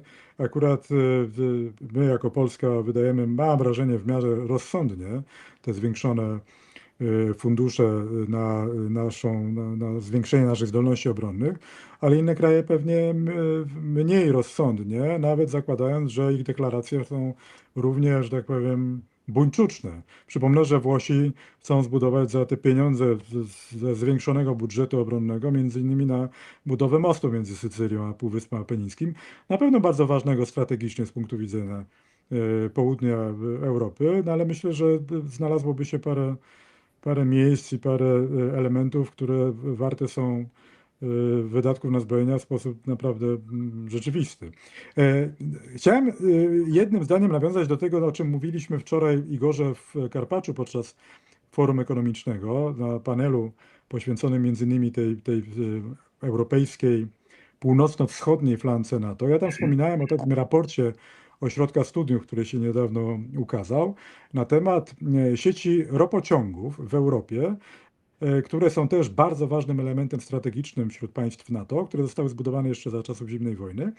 I de facto od kilkudziesięciu lat, od momentu, kiedy zaczęły przystępować do NATO kraje Europy Środkowo-Wschodniej, dawnego bloku sowieckiego, ta sieć ropociągów, powtórzę, absolutnie fundamentalna z punktu widzenia naszego bezpieczeństwa i z punktu widzenia dostaw paliw dla wojsk, które byłyby na pierwszej linii hipotetycznego konfliktu z Federacją Rosyjską, nie została rozbudowana. One się zatrzymują, mówiąc bardzo obrazowo i w skrócie, tłumacząc naszym telewidzom, one się zatrzymały w zachodniej części Niemiec, to w głęboko zachodniej części Niemiec. Tym samym w przypadku jakiegokolwiek konfliktu zbrojnego odpukać między Federacją Rosyjską, a na przykład tymi właśnie wschodnimi, flankowymi państwami NATO, te paliwo na przykład dla samolotów bojowych docierałoby tylko de facto do Ramstein, do niemieckiej bazy, do amerykańskiej bazy największej w Niemczech. Paliwo, które miałoby zostać dostarczone do, nie wiem, na przykład do Powidza, gdzie stacjonują polskie F-16, tu już byłaby sprawa trochę bardziej skomplikowana. Mówiąc krótko, my możemy się pocieszać tym, że nasze zdolności obronne, nasz sprzęt w porównaniu ze sprzętem rosyjskim jest dużo lepszy, bardziej nowoczesny, bardziej, że tak powiem, wiarygodny, jeśli chodzi o zdolności w przypadku potencjalnego konfliktu. Tylko jeżeli nie mielibyśmy z czego nalać do tych samolotów, że tak powiem, paliwa, no to możemy zapomnieć o jakichkolwiek staraniach o to, żeby odeprzeć potencjalny atak. Puenta. W tym raporcie, o którym wspomniałem, Ośrodka Studiów Wschodnich, bardzo go wszystkim polecam, jest bardzo szczegółowy, ale przystępny, jest jedno zdanie mówiące o tym, dlaczego, o powodach, dla których tej sieci ropociągów nie rozbudowywano przez tyle lat. Bo to jest bardzo drogie oczywiście. Opłaca się to wtedy, kiedy można te ropociągi doprowadzić do lotnisk, które korzystają dzisiaj z lotnictwa cywilnego. Mówiąc krótko, na okres pokoju budowa tych ropociągów się opłaca w momencie, kiedy wzrasta ruch lotniczy, kiedy powstają nowe lotniska i tak dalej. Pytanie za $1 milion do Was i do naszych widzów. Co musiałaby Polska zrobić, żeby się opłacało pociągnąć te ropociągi z Niemiec Zachodnich do Polski? Zbudować CPK. Tak, Zbudować CPK. to jest dobra puenta, ponieważ wiem, że Andrew musi nas opuścić. My jeszcze będziemy kontynuować z Markiem. Andrew, chciałbym, żebyś podsumował to, jakby co do tej pory usłyszałeś, zobaczyłeś, jakie jest znaczenie tej wizyty, tego spotkania między prezydentami Polski i Stanów Zjednoczonych. Ogromnie ważna wizyta. Ja nie jestem skłonny do przesady, ale po tym, przynajmniej z tego, co widzieliśmy i jeśli chodzi o chemię między prezydentami, a poziom tej wizyty, obecność ludzi, którzy byli w czasie tych rozmów i przede wszystkim to, o czym mówił teraz i na początku prezydent Trump odnośnie wojsk i prezydent Nawrocki po wyjściu, a zwłaszcza to, że to nie jest tylko i wyłącznie, daliśmy sobie wypowiedź, ale że minister Cęckiewicz i Secretary of Defense Hegseth mają ze sobą razem pracować nad tym, czyli jest konkretnie, jak my tu mówimy, do akcji, prawda, zadanie. Oni są zadaniowani, taskowani przez swoich bossów i to jest ogromnie pozytywne rozwiązanie. Chciałem tylko przyklasnąć na koniec temu, co Marek powiedział odnośnie Centralnym Porcie Lotniczym. Jak wiesz, ja o tym się wypowiadałem. Staram się zawsze nie wchodzić w wewnętrzne debaty polskie, ale jeżeli chodzi o zbudowanie Centralnego Portu Lotniczego komunikacyjnego w Polsce, to jest kwintesencjalnie sprawa mobilności wojskowej. Nie tylko, wiesz, ekonomicznych spraw, bo się ciągle to mówi o tym, a dlaczego to, a dlaczego tamto. Jeśli spojrzysz na infrastrukturę postimperialną, którą zostawili i Niemcy, i Sowieci, to jest wschód-zachód. My mamy poważne niedobory, jeśli chodzi o możliwości operacyjne przerzucania wojsk. To, że o tym się nie mówi w tych kategoriach. I tu nie mówimy tylko o lotnisku, mówimy o połączeniach kolejowych i całej tej reszcie. Wracając jeszcze jedno słowo na koniec tej rozmowy. Przede wszystkim to, co ty mówisz o misji Warsaw Freedom Institute. To jest bardzo ważne. Nie wiem, czy wiesz, ale to będzie druga próba po tym małym biurze Polskiego Instytutu Spraw Międzynarodowych, żeby polskie instytucje zaistniały w Waszyngtonie w sposób stały. I tu taki mały apel i wiem, że i ty, Marek, będąc na miejscu, możecie to poprowadzić. Jest czas najwyższy, żeby zamożne państwo takie jak Polska stworzyła stałe instytucje w Waszyngtonie, które zatrudniają i obywateli amerykańskich z tej strony, staffersów, ludzi, którzy znają system, a jednocześnie są prowadzone przez obywateli polskich, którzy również są głęboko zakorzenieni w tym, co się dzieje. I naprawdę powrócę do Woody Allena. The meaning of life is to show up, wiesz, żeby się po prostu pokazać, żeby być, żeby rozmawiać, żeby te relacje stały się oczywistością dla klasy politycznej Stanów Zjednoczonych, a nie tylko czymś od święta. A my mamy nadzieję, Andrew, że ty będziesz w tym procesie uczestniczył jako człowiek mający polskie serce i amerykański umysł, jako tobie mawiano i tak jak przez 10 lat współpracujesz ze Szkołą Przywództwa i ciągle wykładasz i wkrótce znów będziesz na wykładach, tak samo będziesz z nami tam współpracował w Stanach Zjednoczonych i zbudujemy na pewno tę instytucję, a państwa też namawiamy do wspierania tego projektu. Andrew, wiem, że obowiązki cię wzywają. Dziękujemy ci bardzo. Także jak klikniesz tam w guzik, to my pozostaniemy z Markiem jeszcze chwilę porozmawiamy. Bardzo ci Andrew, dziękuję. Serdecznie państwa pozdrawiam. Dziękuję Marku, dziękuję Igorze. Do miłego. Do zobaczenia. Dzięki. Marek, chciałem cię zapytać, jak powinniśmy to kontynuować, tak? Znaczy jakby co Polska, jakie powinny być nasze następne kroki, no bo poza tym, że oczywiście rząd powinien współpracować z prezydentem, przy całej niechęci obu stron do siebie wzajemnej wierzę, że ta współpraca w tej kwestii będzie się działa, ale jakie konkretne kroki dyplomatyczne, na przykład co powinniśmy robić w Waszyngtonie, co powinni robić polscy dyplomaci w Waszyngtonie, jak powinniśmy grać z naszym partnerem? Po pierwsze, wspominaliśmy o tym, że nie jesteśmy chyba wszyscy optymistami, jeśli chodzi o wpływ tej wizyty prezydenta Nawrockiego w Waszyngtonie na ewentualne ocieplenie relacji między rządem a kancelarią prezydenta.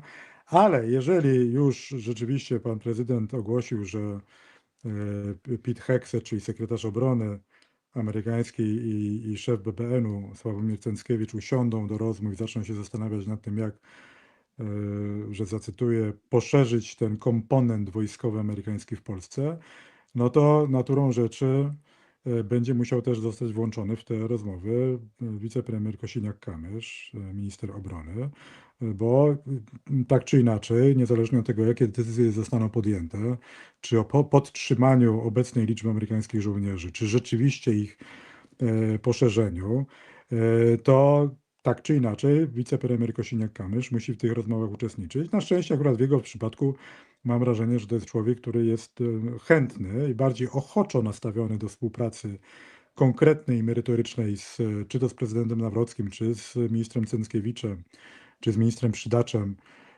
niż niektórzy inni członkowie obecnego rządu. Więc jeżeli miałoby to doprowadzić rzeczywiście do tego, iż na przykład minister Cęckiewicz z wicepremierem Kosiniakiem-Kamyszem zaczną się konsultować i rozmawiać ze sobą regularnie i intensywniej, to bardzo dobrze, dlatego że no te decyzje muszą być podejmowane akurat w tym zakresie wspólnie. Podobnie zresztą ma się rzecz z tym naszym dążeniem do tego, aby Polska została włączona w grono państw G20.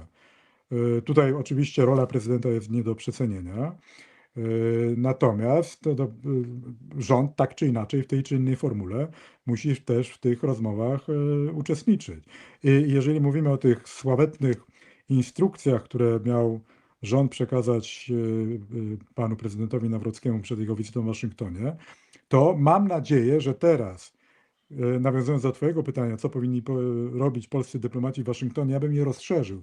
Co w ogóle powinni robić polscy dyplomaci na całym świecie dzisiaj? Jeżeli rzeczywiście to miałby być jeden z priorytetów właśnie naszej polityki zagranicznej, nie tylko rządu i nie tylko kancelarii prezydenta, ale Polski, przystąpienie naszego kraju do G20, czy za rok podczas prezydencji amerykańskiej, czy w późniejszym terminie, to powinno być główne zadanie. I mówiąc o instrukcjach właśnie, to prawdopodobnie to powinien być pierwszy punkt wszelkich instrukcji, które MSZ będzie produkował i redagował dla wszystkich polskich dyplomatów i dla wszystkich polskich oficjeli, którzy będą jeździli z delegacjami do Waszyngtonu, do Berlina, do Paryża, do Londynu, do Brazylii, do Buenos Aires, do New Delhi i tak dalej, i tak dalej, i tak dalej. Żeby ze swoimi partnerami właśnie o tej polskiej kandydaturze rozmawiać. A na ile powinniśmy, bo jest takie zagrożenie, że oczywiście Amerykanie to ocieplenie będą chcieli wykorzystać, zagrożenie jest pewność, że będą chcieli wykorzystać to do tego, żeby sprzedać nam jak najwięcej swoich towarów i usług po dobrej, czyli wysokiej cenie. No i oczywiście z jednej strony my jesteśmy w takiej sytuacji, że tak musimy kupować sprzęt, ale też mamy taką tendencję od dawna, to nie jest wszystkie rządy przez to przechodziły, że jak nam Amerykanie pozwalają coś kupić, to my po prostu ze szczęścia natychmiast się godzimy, przyjmujemy te ceny i nie jesteśmy super twardymi negocjatorami. Czy nie obawiasz się, że tutaj też będziemy postawieni w takiej sytuacji, że możemy dokonać zakupów być może nie najbardziej efektywnych? Czy na ile powinniśmy być asertywni również w rozmowach z obecną administracją Donalda Trumpa, również w takich sprawach jak podatek cyfrowy i inne rzeczy?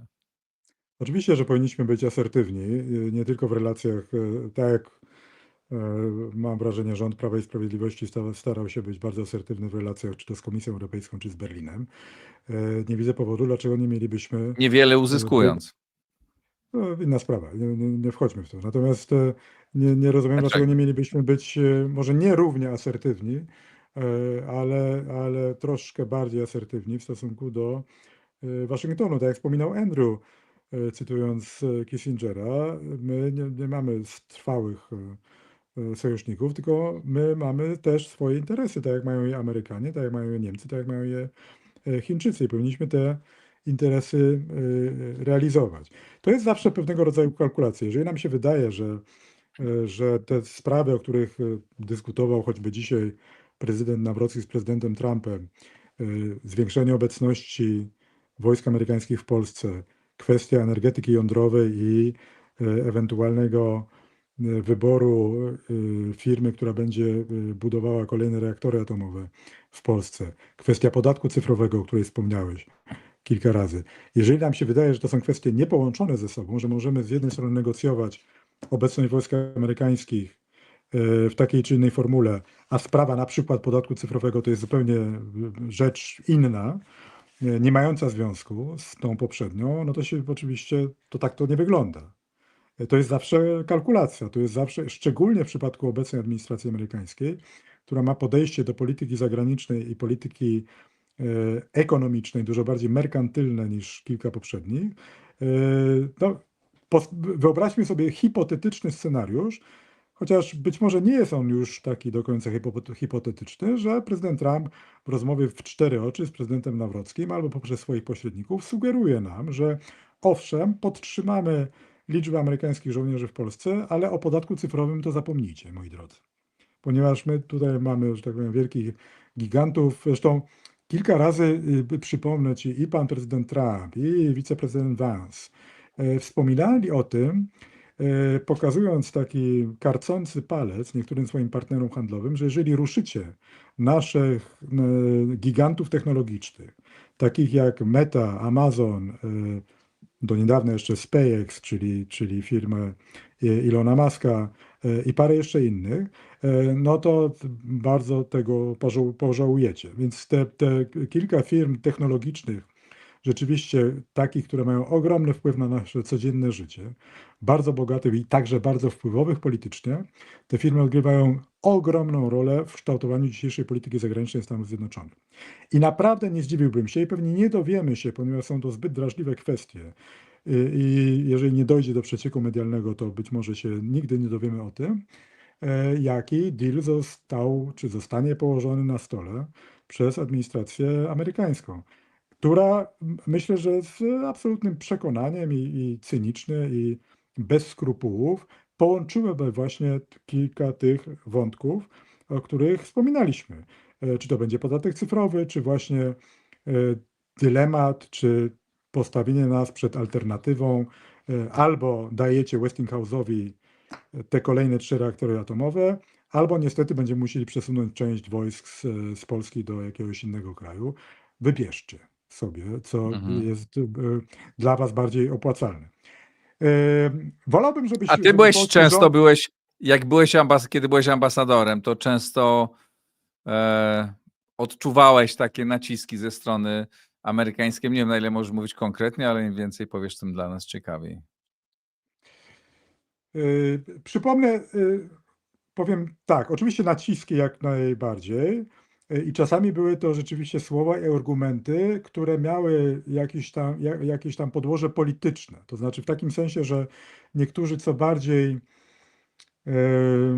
pozwolę sobie użyć takiego określenia, co bardziej aroganccy prezesi czy wiceprezesi firm najróżniejszych, z którymi rozmawiałem, często sugerowali, nie mówili tego wprost prawie nigdy, ale sugerowali właśnie, że jeżeli polski rząd, ja byłem naturalnie jedynie pośrednikiem w tego typu rozmowach, nie podejmowałem żadnych decyzji, na szczęście. Natomiast były takie bardzo czasami podskórne sugestie, że jeżeli polski rząd nie podejmie takiej, a nie innej decyzji dotyczącej na przykład obecności czy pewnych przywilejów, które ta czy inna spółka amerykańska miałaby w Polsce dostać, no to spotkają nas konsekwencje polityczne. I rzeczywiście tak I tak wprost bywało. mówi, znaczy to co, szef Właśnie nie firmy, wprost. Nie, właśnie nie wprost. Właśnie nie ale wprost, bo to są rozumiem, że to dość- był szef firmy mówił jakiś, tak? No XYZ. nie, szef, czy wiceprezes, czy Tak. ktoś ważny w każdym razie. Bardzo znamienny było tutaj akurat, chyba mogę powiedzieć, bo sprawa, że tak powiem, była głośna także medialnie, słynny spór o koncesję dla TVN-u, czy tam chodziło nawet o kilka kanałów należących do TVN-u, czyli należących ostatecznie do Warner Bros. I Discovery, czyli 2 spółek amerykańskich. Tam w pewnym momencie doszło do ich połączenia. I to było ciekawe także z tego względu, że spór dotyczył 2 obszarów, które są niezwykle istotne dla Amerykanów i dla każdej amerykańskiej administracji, czy to republikańskiej, czy demokratycznej, bo nawet nie chodziło o ideologię, nie chodziło o jakby spór polityczny wewnątrz Polski, tylko chodzi o to, że poprzedni rząd w przekonaniu amerykańskiej administracji ówczesnej uderzył w 2 niezwykle istotne wartości dla amerykańskiej polityki rozumianej jak najszerzej, to znaczy wolność słowa i wolność prowadzenia biznesu przez amerykańskie firmy za granicą. To znaczy ochrona amerykańskiego biznesu i ochrona wolności słowa są fundamentami amerykańskiej polityki zagranicznej, a tutaj w przypadku sporu o licencję, o koncesję dla TVN-u, te 2 sprawy się zbiegły. No więc mieliśmy do czynienia z tym, jak mówią Amerykanie, z perfekcyjną burzą. I oczywiście ja zostałem, że tak powiem, automatycznie w tę burzę, w to oko, w ten cyklon wciągnięty. I to nie była oczywiście komfortowa dla mnie sytuacja, ale nie będę oczywiście o szczegółach opowiadał tych rozmów, ale zapewniam Cię i zapewniam Państwa, że rozmowy z przedstawicielami Warner Bros. Wtedy w Stanach Zjednoczonych nie należały do najprzyjemniejszych podczas mojej kadencji jako ambasadora RP w Ameryce.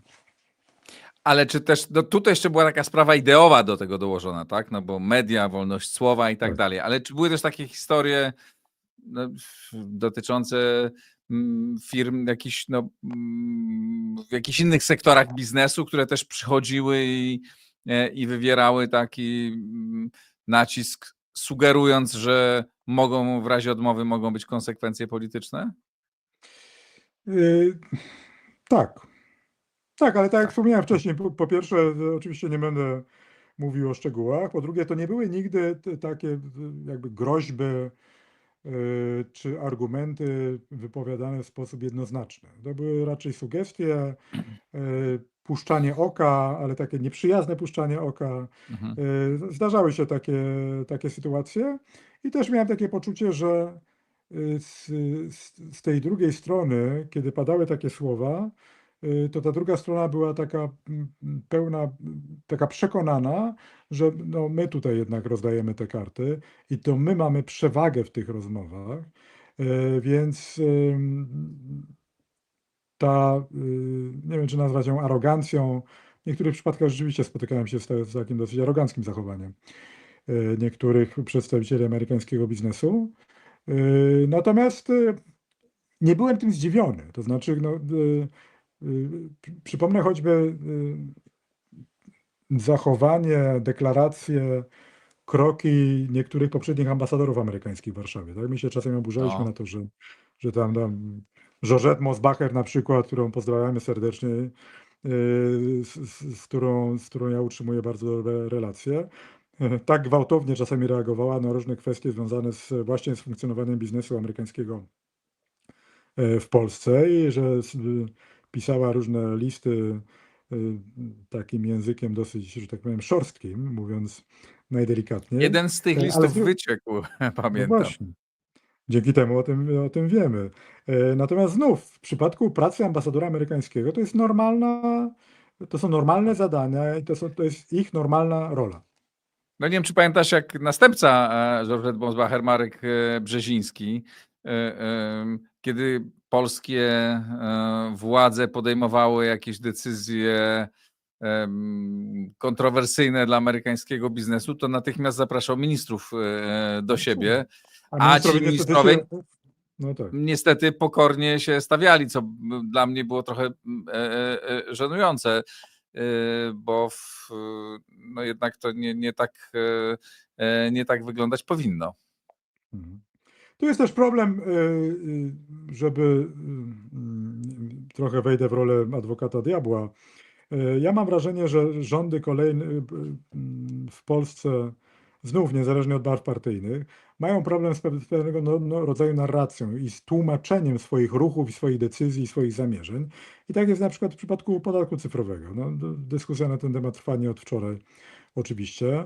I mam takie przekonanie, że kiedyś zresztą o tym mówiłem też w kontekście takiej codziennej pracy dyplomatycznej, że polscy dyplomaci, nie mówię tutaj wyłącznie o sobie, mają problem ze zrozumieniem intencji tak zwanej centrali. Czy to będzie Ministerstwo Spraw Zagranicznych, czy to będzie Ministerstwo Rozwoju i Technologii, czy to będzie Ministerstwo Energii, Klimatu, jakiekolwiek.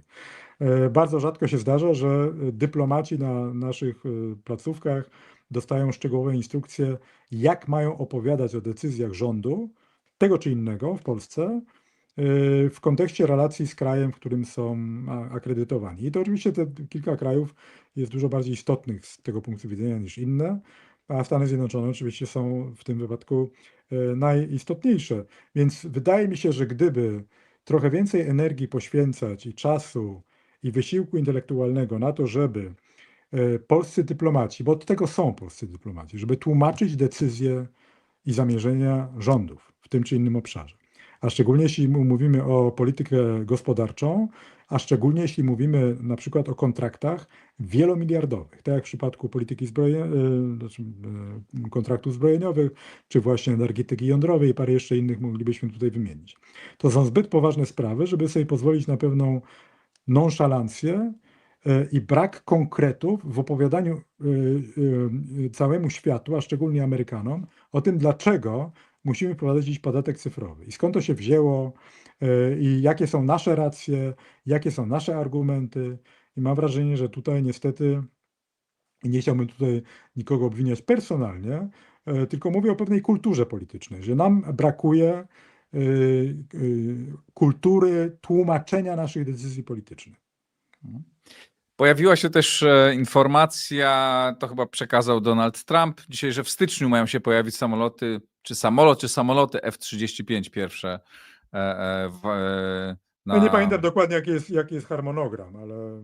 Tak, ale jakby zostało potwierdzone, że już jest tam duża gotowość i no Amerykanie, jak wiadomo, część rzeczy chcą sprzedać jak najwięcej każdemu, ale są sprzęty, które sprzedają tylko i wyłącznie najbardziej zaufanym partnerom i chyba F-35 samolot F-35 do takich należy, no bo ma bardzo zaawansowaną technologię, którą nie z każdym chcą się dzielić. I pan Kamil Wachel napisał w komentarzu: sam fakt przyznania prawa do zakupu samolotów F-35 był dla mnie osobiście przyklepaniem statusu silnego alianta. To jest najwyższy poziom high-techu wojskowego, najwyższe zaufanie.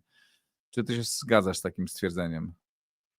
Po części tak, aczkolwiek to też jest mit, że Amerykanie sprzedają F-35, wydają zgodę na sprzedaż tego samolotu bojowego tylko najwierniejszym sojusznikom i takim, do których mają pełne zaufanie. To nie jest tak, że tylko kilka krajów kupuje te F-35, bo tych krajów jest trochę więcej. Natomiast na pewno wyposażenie naszej floty i naszych sił powietrznych w de facto najnowocześniejsze samoloty bojowe dzisiaj, to jest jakiegoś tam rodzaju wyróżnienie. I to, że Amerykanie starają się nam sprzedać nie tylko te samoloty, ale także w ogóle sprzęt wojskowy, nawet za wysoką cenę, nie jest w tym też nic dziwnego, ponieważ mamy do czynienia z najlepszym sprzętem tak naprawdę w większości obszarów, jeśli chodzi o technologię wojskową. Ja oczywiście militarnym ekspertem nie jestem, ale tak to rzeczywiście wygląda. Tutaj dużego pola, że tak powiem, manewru nie mamy. No możemy oczywiście kupować też sprzęt francuski, niemiecki, szwedzki w niektórych przypadkach. No ale powiedzmy sobie zupełnie szczerze, że chcąc, to jest też tak, że mówiło o tym i mówi nadal wielu polskich polityków, to nie jest tylko wyłącznie wyciąganie portfela i wydawanie pieniędzy na konkretny sprzęt wojskowy, bo takie jest nasze widzimisię. To jest budowanie partnerstwa. Tak? I to nie partnerstwa na 5-10 lat, tylko na 50 lat tak naprawdę. Bo to są długoletnie kontrakty. To jest też, pamiętajmy, utrzymywanie choćby właśnie floty samolotów bojowych i tak dalej. Całą litanię moglibyśmy wymienić oczywiście sprzętu, który kupujemy od Amerykanów, który będzie na wyposażeniu naszej armii czy naszych sił powietrznych właśnie często przez kilkadziesiąt lat następnych. Więc to jest też istotne, żebyśmy patrzyli, i mam wrażenie, że to robimy na szczęście, żebyśmy patrzyli w takiej perspektywie na choćby właśnie nasze kontrakty zbrojeniowe.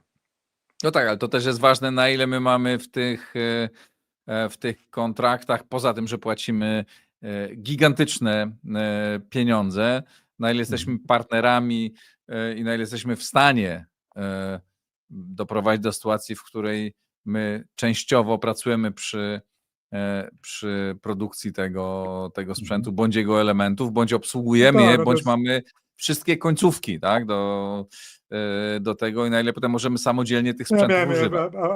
A propos moich najrozmaitszych rozmów na najróżniejsze tematy z przedstawicielami amerykańskiego biznesu, także przemysłu zbrojeniowego, to właściwie w każdej rozmowie podkreślałem, że oczywiście po wybuchu wojny na Ukrainie, w każdej rozmowie podkreślałem, że Polsce zależy na tym, żeby przynajmniej część produkcji sprzętu wojskowego, czy to był Lockheed Martin, czy to był Boeing, czy to był Raytheon, czy jakikolwiek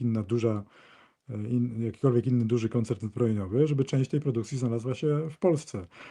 I mam nadzieję, że za jakiś czas uda się przekonać, co nie jest łatwe oczywiście, ponieważ to jest też ten dylemat.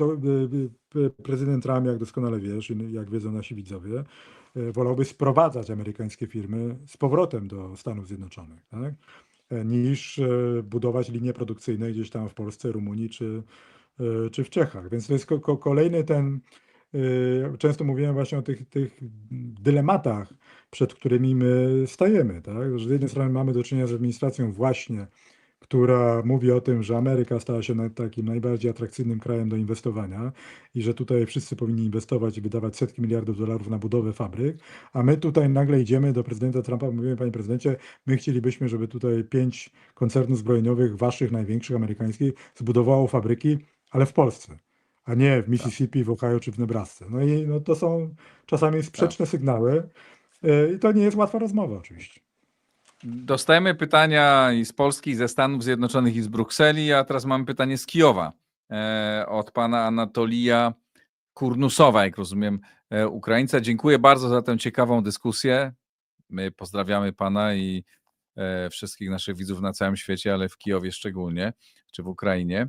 Mam pytanie, czy państwa zdaniem to spotkanie prezydentów Polski i Stanów Zjednoczonych będzie miało wpływ na pozycjonowanie Polski w koalicji chętnych w kwestii Ukrainy?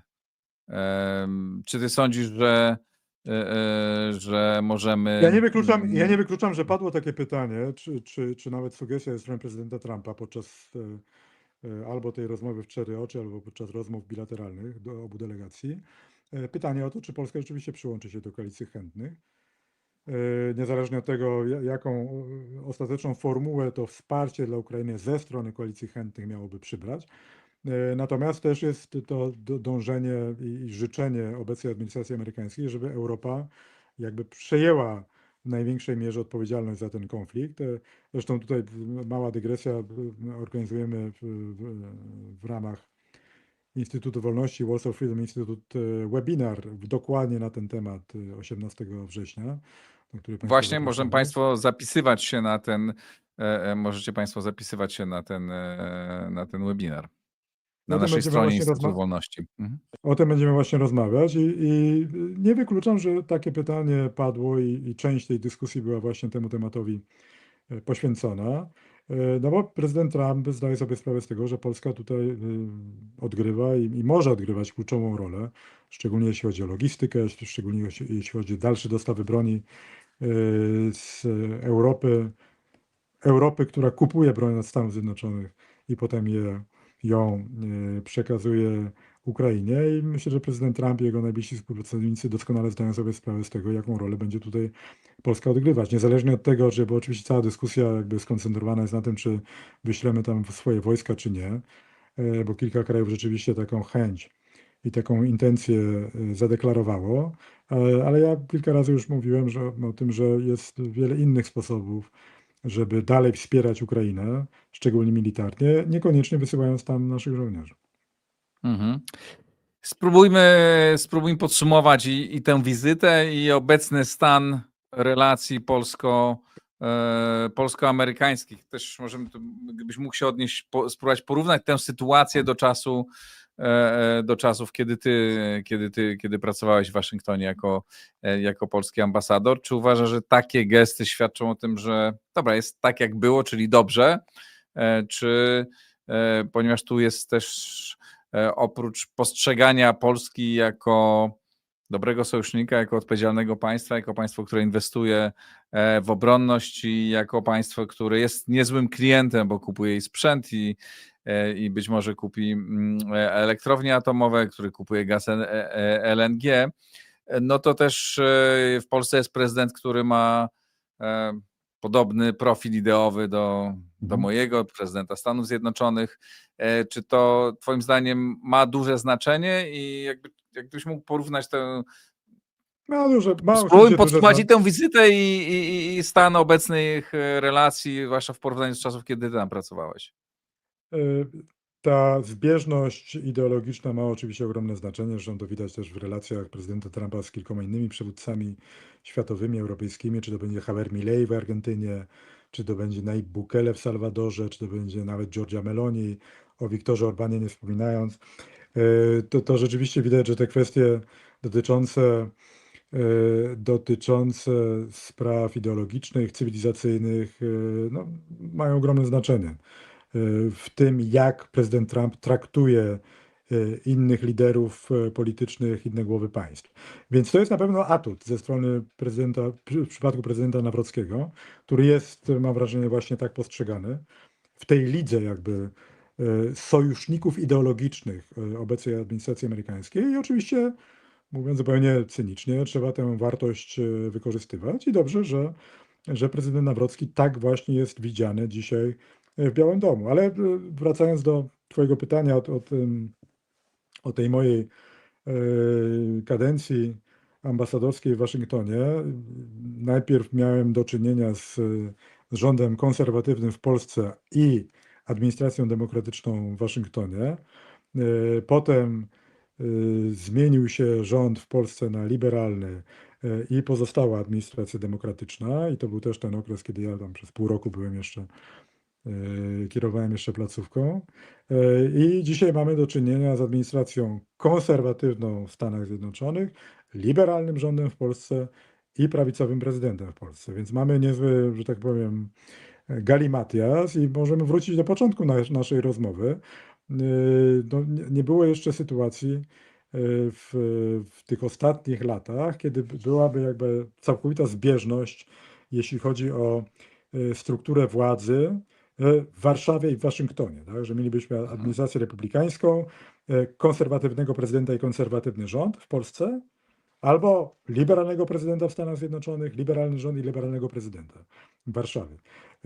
Co nie oznacza oczywiście, że gdyby tak było, to te relacje byłyby jeszcze lepsze.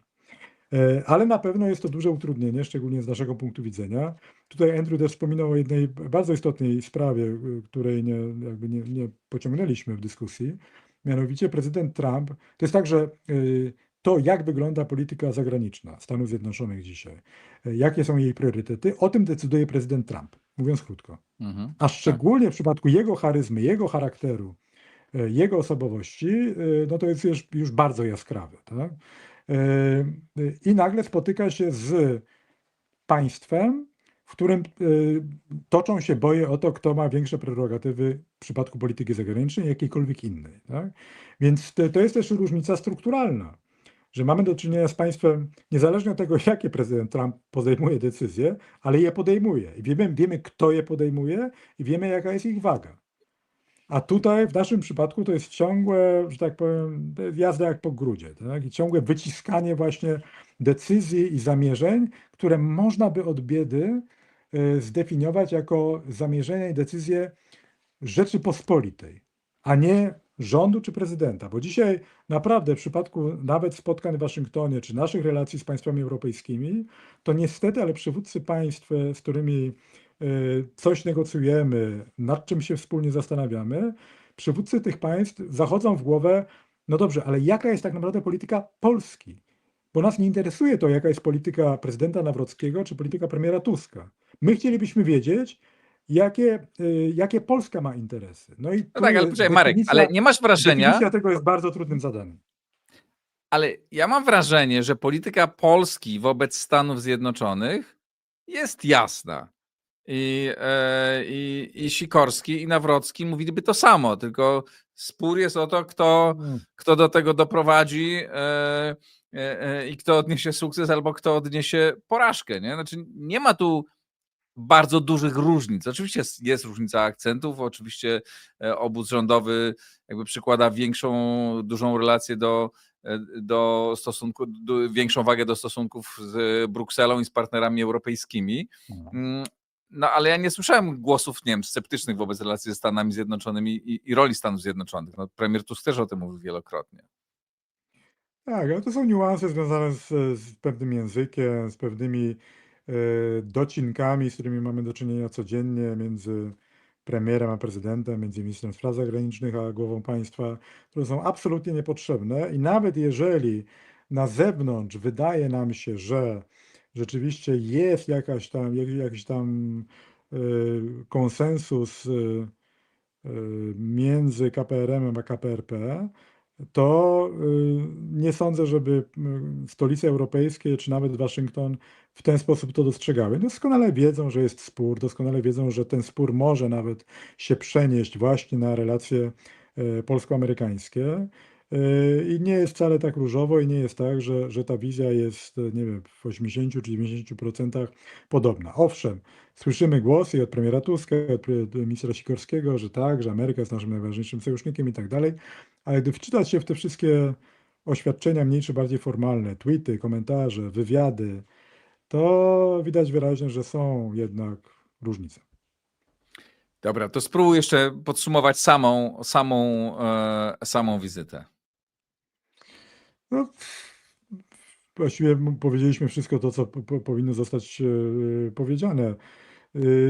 Ja ze swoją chłodną głową i wrodzonym pragmatyzmem rzeczywiście unikałbym sformułowania wielki sukces i, i tutaj bił w jakby bardzo optymistyczne tony, bo oczywiście kiedy mówimy o tym, że minister Cęckiewicz będzie rozmawiał z sekretarzem Hexetem na temat powiększenia ewentualnego kontyngentu amerykańskiego w Polsce, to ja mogę temu tylko przyklasnąć, ale nauczyłem się już, że należy poczekać na efekty, na konkretne kroki, decyzje, żeby rzeczywiście po jakimś czasie móc ogłosić, że ta wizyta dzisiejsza była sukcesem. I podobnie w wielu innych obszarach.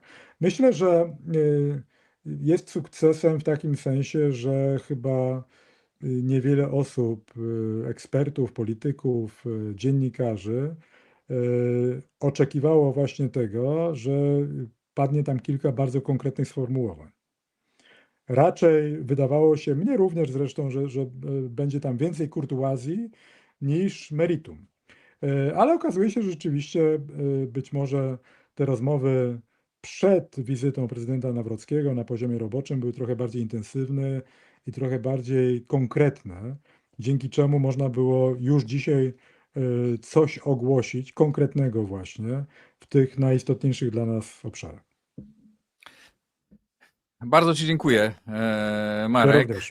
za tę rozmowę. Pozdrawiamy Andrew, który był z nami długo. Dziękujemy Państwu za to, że byliście z nami. Dziękujemy za wszystkie pytania i komentarze. Partnerem tego programu był Warsaw Freedom Institute.